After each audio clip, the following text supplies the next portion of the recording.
Hello students, आपका स्वागत है एक बार फिर हमारे चैनल लर्न विद फन 477 पर @ लगाना ना भूलें। आज हम बात करने वाले हैं क्लास 9th का एक बहुत ही इम्पोर्टेंट चैप्टर है जिसकी बहुत डिमांड आ रही है स्टूडेंट्स की कि जी मोशन पे कुछ बताइए आप। मोशन चैप्टर है फिजिक्स का, इस पे बहुत बच्चे फंसते हैं। आज हम इसी के कॉन्सेप्ट क्लियर करने वाले हैं। एक्चुअली कुछ बच्चों को ये फिजिक्स बड़ा मुश्किल लगता है क्योंकि इसमें न्यूमेरिकल्स होते हैं, और हम कहते हैं कि जी आपको फिजिक्स ही आसान लगना चाहिए। क्यों? क्योंकि इसमें न्यूमेरिकल्स हैं, बहुत इजी होते हैं न्यूमेरिकल्स।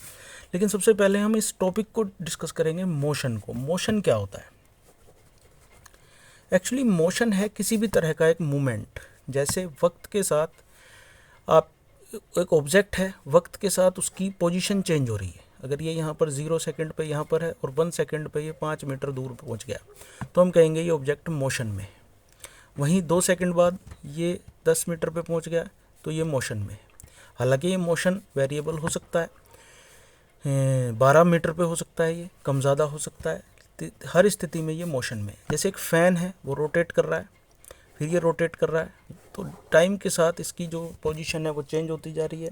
इसी को मोशन कहा जाता है। ठीक है जी, मोशन आप समझ गए। आगे बढ़ते हैं।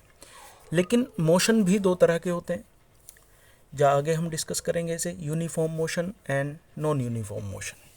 जैसा अभी मैंने आपको बताया, यहाँ पर ये 5 मीटर था, तो यहाँ से यहाँ तक जो मोशन हुआ ये यूनिफॉर्म मोशन था। जबकि आगे आपने देखा अगले 1 सेकंड में ये 2 मीटर चला, यहाँ हर सेकंड में ये 5 मीटर चल रहा है, और यहाँ पर अगले सेकंड में ये 2 मीटर चल रहा है। तो यहाँ से यहाँ तक ये हुआ यूनिफॉर्म। यूनिफॉर्म मतलब एक जैसा। यूनिफॉर्म पहनते हैं ना आप स्कूल में ड्रेस, तो मतलब एक जैसा। और यहाँ पे ये डिफरेंट हुआ है, वेरिएबल हो गया, नॉन यूनिफॉर्म मोशन हो गया। तो इस तरीके से हम आगे भी डिस्कस करेंगे, नॉन यूनिफॉर्म और यूनिफॉर्म मोशन के डिफरेंस की बात करेंगे। लेकिन उससे पहले आज का जो हमारा टॉपिक है वो बहुत इंपॉर्टेंट है, वो है डिस्टेंस और डिस्प्लेसमेंट। हम आज यहाँ पर इनके डिफरेंस निकालने की कोशिश करेंगे। बहुत ही ज़्यादा आता है एग्ज़ाम में, डिस्टेंस एंड डिस्प्लेसमेंट। इसे आप समझ लें तो ये बहुत मज़ा आने वाला है आपको इसमें। अगर ये कॉन्सेप्ट आपका क्लियर हो गया तो फिजिक्स से इजी सब्जेक्ट आपको नहीं लगने वाला है।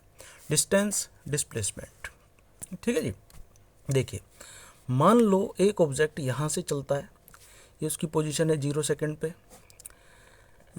1 सेकंड बाद वो 5 मीटर पे पहुँच गया है, और 1 सेकंड बाद 2 सेकंड पे वो 5 मीटर और डिस्टेंस ट्रैवल कर लिया है उसने, और 3 सेकंड बाद उसने 5 मीटर और डिस्टेंस ट्रैवल कर लिया है। ऐसे सवाल है। मान लो ये ऑब्जेक्ट यहाँ से जा रहा है और यू टर्न लेके ये वापस यहीं पर आ गया है। तो इसमें आपको दोनों कॉन्सेप्ट समझ आ जाएंगे, डिस्टेंस भी और डिस्प्लेसमेंट भी। जब तक ये एक ही डायरेक्शन में जा रहा है, यहाँ से यहाँ तक पहुँचा 5 से 5 मीटर, तो इसका डिस्टेंस हुआ 5 मीटर। यहाँ से यहाँ तक पहुँचा, डिस्टेंस हुआ टोटल 10 मीटर। यहाँ से यहाँ तक पहुँचा, 3 पॉइंट पे पहुँचा, तो डिस्टेंस हो गया जी 15 मीटर।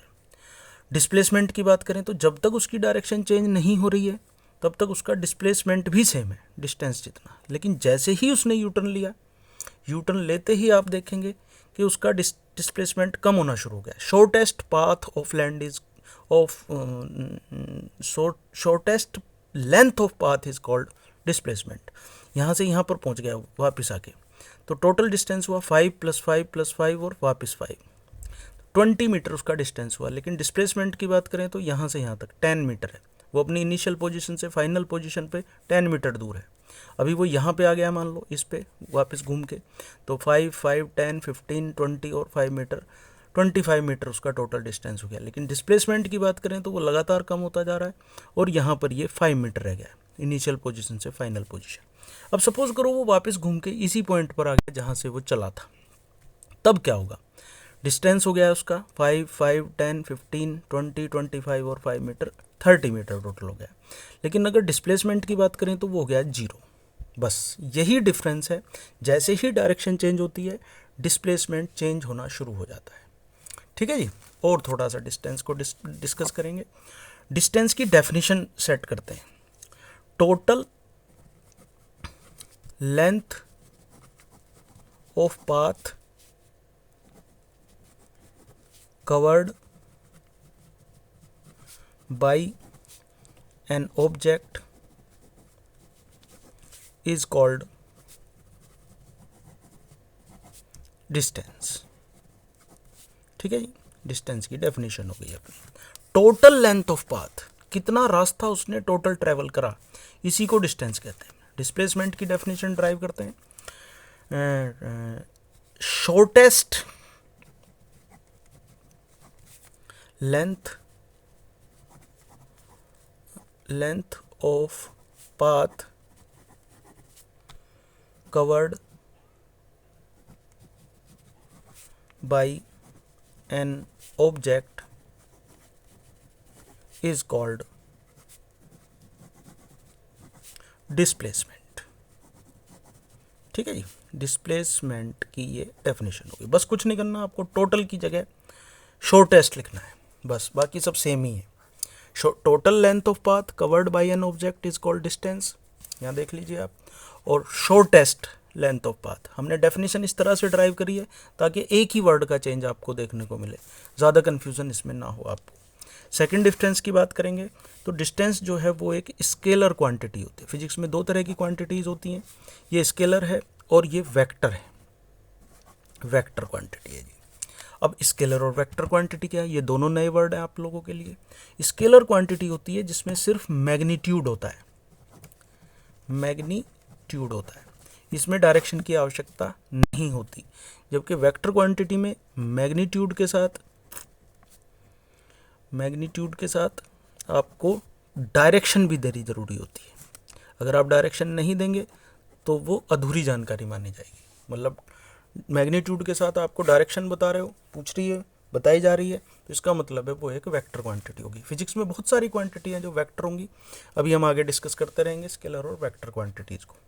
अगला डिस्टेंस का जो है, distance it may be positive, ये हमेशा पॉजिटिव होता है, नेवर बी नेगेटिव और ज़ीरो ये नहीं हो सकता। अगर एक ऑब्जेक्ट चलना शुरू हुआ है तो निश्चित रूप से कुछ ना कुछ डिस्टेंस उसने ट्रैवल करा है, तो ये या तो पॉजिटिव होगा या तो नहीं, मतलब नेगेटिव नहीं होगा, ज़ीरो नहीं होगा। अगर हम डिस्प्लेसमेंट की बात करें तो इसमें थोड़ा सा डिफरेंस आपको देखने को मिलेगा। कैसे, समझिए। इट मे बी, इसमें बहुत वेरिएबल है, इट मे बी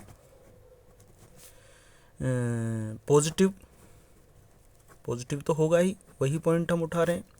नेगेटिव भी हो सकता है, और इवन ज़ीरो भी हो सकता है। ठीक है जी, जो डिस्प्लेसमेंट है वो आपका नेगेटिव भी हो सकता है, पॉजिटिव भी हो सकता है, ज़ीरो भी हो सकता है। तो ये डिफरेंस याद रहेगा। It may be positive, never be negative और zero, and it may be positive, negative और ज़ीरो, ये कुछ भी हो सकता है। ठीक है जी। अगला डिफरेंस हम यहाँ बात करेंगे दोनों की। तो जो हमारा डिस्टेंस है, डिस्टेंस के बारे में एक इंटरेस्टिंग फैक्ट निकल के सामने आ रहा है, और वो फैक्ट है कि जी it may be more than और इक्वल टू डिस्प्लेसमेंट। अगर आपस में हम इन्हें करें, displacement, but never be less than it. ये जो डिस्टेंस है वो या तो ज़्यादा होगा डिस्प्लेसमेंट से या तो बराबर होगा, कभी भी किसी भी स्थिति में ये डिस्प्लेसमेंट से कम नहीं होगा। ठीक है जी।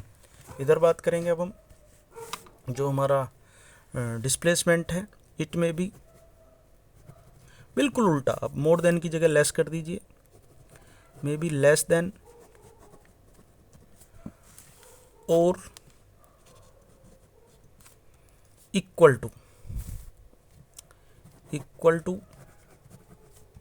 डिस्टेंस। यहाँ डिस्प्लेसमेंट था तो यहाँ आपको डिस्टेंस करना है, बस थोड़ी सी होशियारी आप लगाएंगे तो आपको ज़्यादा कुछ रटना नहीं पड़ेगा। Distance, but never B more then it, ये कभी भी किसी भी स्थिति में डिस्टेंस से ज़्यादा नहीं हो सकता, हो ही नहीं सकता है। It is clear. ठीक है जी। अब एक लास्ट पॉइंट और मैं बताने जा रहा हूँ आपको, इसे और देख लीजिए थोड़ा सा। ठीक है जी।